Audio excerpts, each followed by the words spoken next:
आपने अपना है आईडी लगाओ।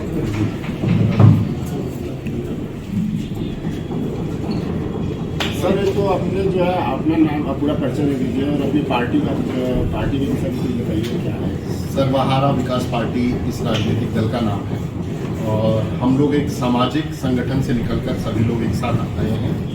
मेरा नाम मृत्युंजय कुमार साहनी है और मैं राष्ट्रीय प्रवक्ता हूँ सर्वहारा विकास पार्टी। हमारे जो प्रमुख मुद्दे हैं वो वही हैं जो आज तक की सभी राजनीतिक पार्टियां जब बनती हैं वही मकसद लेके चलते हैं, वही मकसद हम भी लेके चले हैं। थोड़ा सा अलग है, हमारी मंजिल सत्ता नहीं, हमारी मंजिल दलाली नहीं, हमारी मंजिल राज भोगना नहीं।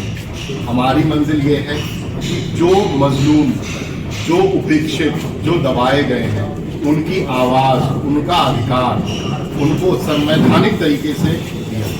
तो अभी जो है जितनी भी नई पार्टियाँ बनती है तो सबका अपना एक जो है एजेंडा होता है, सबका एक अपना मुद्दा होता है।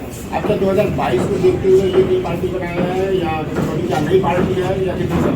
देखिए, ईमानदारी से कहें तो हमने 2022 के चुनाव को देखते हुए पार्टी का गठन नहीं किया। हमने स्पष्ट किया कि हम लोग एक सामाजिक संगठन से आए हुए लोग हैं। सामाजिक संगठनों में जब आप काम करते हैं ग्रामीण स्तर पर या आप ज़मीनी स्तर पर काम करते हैं तो आप लोगों का दुख दर्द जब देखते हैं तो कहीं ना कहीं आप अंदर से बड़ा उद्वेलित होते हैं। आपको लगता है कि क्या हो रहा है आज 75 साल 77 साल की आज़ादी के बाद, क्या आज भी हम वाकई जो विकास की मुख्य धारा से वो लोग जुड़े हुए हैं?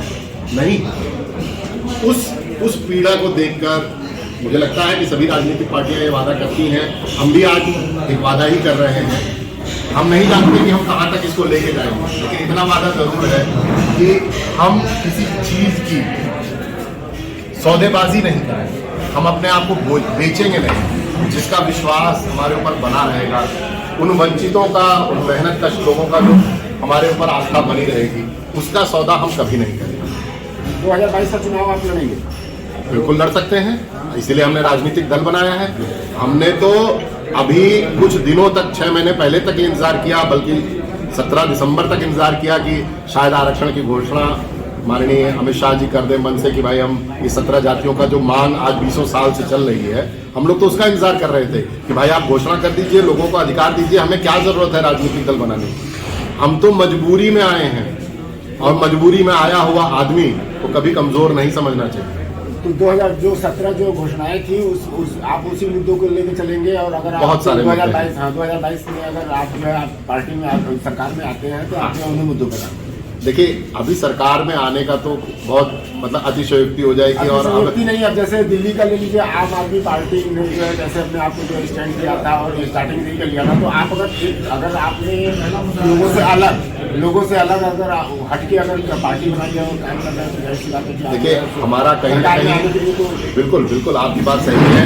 यहाँ तक कि बात अभी एक पत्रकार भाई ने पूछा कि अभी तो हमने बोया है और ये पेड़ बड़ा होगा, लेकिन हाँ, जहाँ तक संभावनाओं की बात है, जैसा कि माननीय राष्ट्रीय अध्यक्ष जी ने कहा कि राजनीति वाकई बहुत मतलब सभी विकल्प खुले हुए हैं हमारे, हम उसके साथ जरूर जाना चाहेंगे, लेकिन हम अपना विलय नहीं करेंगे, हम किसी को अपना वोट बेचेंगे नहीं।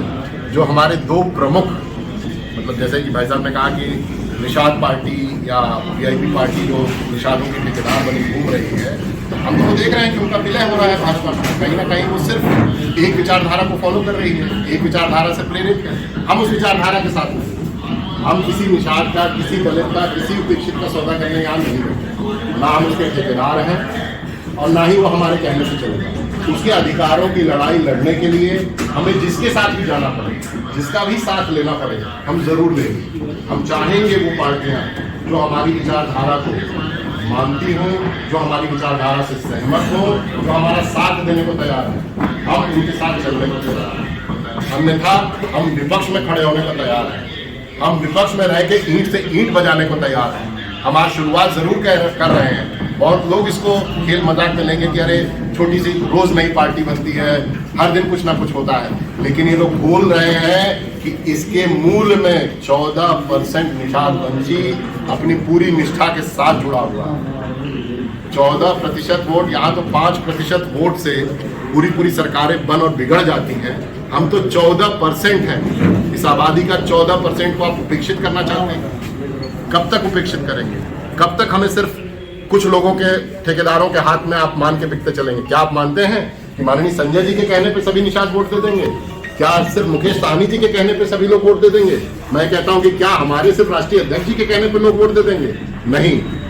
ये निषाद वंशी, ये मजलूम, ये मेहनत कश वर्ग उसको अब वोट देना चाहता है जो उसकी समस्याओं का निदान करे, जो उसकी परेशानियों विचारधारा की। आप क्या वीआईपी और निषाद पार्टी जो आपने कहा, क्या बीजेपी के एजेंट तौर पर लोग काम कर रहे हैं? बिल्कुल कर रहे हैं, ये तो सबको विदित है, सर्व विदित है।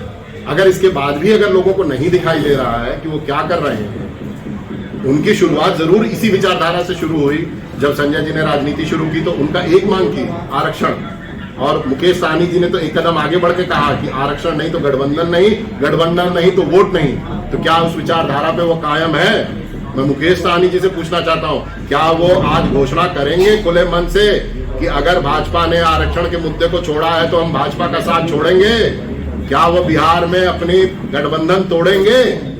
अगर नहीं तोड़ते हैं तो मैं कहता हूं कि हाँ, वो दलाली कर रहे हैं भाजपा, इसमें कोई दो राय नहीं है। समाज का दलाल किसी को नहीं बनने देंगे, किसी को ठेकेदार बनने नहीं देंगे। ठीक है।